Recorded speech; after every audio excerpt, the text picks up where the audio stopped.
Questo è il Samsung Galaxy S più sottile e leggero di sempre. Sto parlando ovviamente di Samsung Galaxy S25 Edge, anticipato qualche settimana fa, adesso ufficiale con tutte le specifiche, che quindi finalmente arriva anche sul nostro mercato. Un vero smartphone premium, con qualche piccola rinuncia che vi racconterò.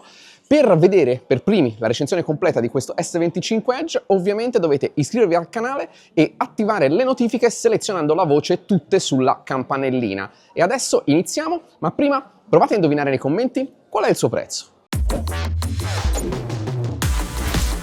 Ed eccolo qua, quindi nelle mie mani S25 Edge con un design che è classicamente, se vogliamo dire, Galaxy S. In questo caso vedete che è stata adottata questo nuovo linguaggio di design con un'isola che va a integrare i blocchi fotocamere poi a loro volta sporgenti. Perché Edge? Edge in realtà è un nome che nasce nel mondo Samsung per gli smartphone con il bordo estremamente curvo, viene riutilizzato per questo dispositivo che non ha nessun vetro curvo, anzi è piattissimo, ma ha un'estrema sottigliezza, solo 5,84 mm e un peso che forse si nota ancora più della sottigliezza, solo 163 grammi.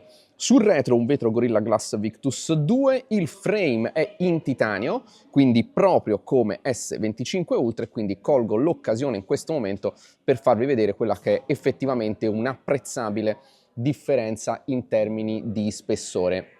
Vedete qui uno accanto all'altro, effettivamente c'è una differenza di spessore sensibile. Rimane IP68, appunto con la scocca in titanio estremamente robusto, e sulla parte frontale abbiamo invece un pannello da 6.7 pollici AMOLED QHD+, ed è un LTPO, quindi tra 1 e 120 Hz, quindi si adatta in automatico anche per il risparmio energetico. Sulla parte frontale, se abbiamo detto che sul retro c'è un Gorilla Glass Victus 2, invece sulla parte frontale c'è un nuovo Gorilla Glass Ceramic 2, quindi credo l'ultimissima evoluzione di Corning in termini di vetri protettivi e super resistenti.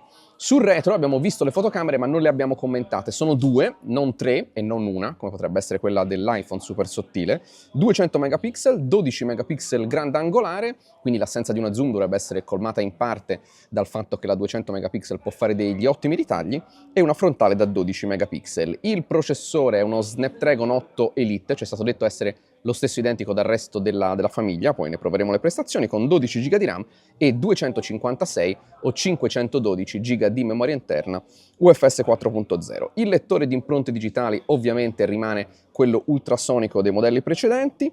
Che cosa cambia? Cambia ovviamente la batteria, e questo è un po', come vi dicevo in apertura, l'unico compromesso per questa estrema sottigliezza. Non si è abbracciato alla tecnologia silicio-carbonio e la batteria è una 3900 mAh.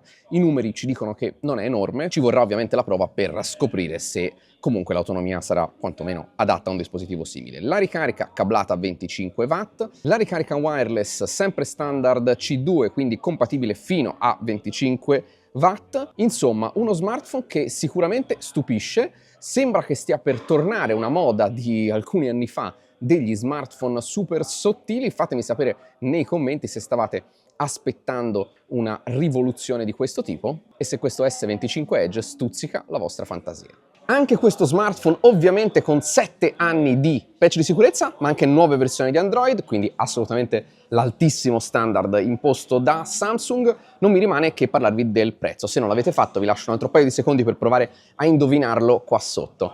I prezzi sono appena un pochino più alti di quelli dei leak, 1.299 euro per la versione 256 GB e 1.419 euro invece per la versione 512. Partono oggi che lo state guardando, quindi il 13 di maggio, e dovrebbe terminare il 27 di maggio, la promo di lancio del preordine, ma non conosciamo ancora al momento la vera data di lancio, la troverete magari in descrizione nel momento in cui pubblichiamo il video.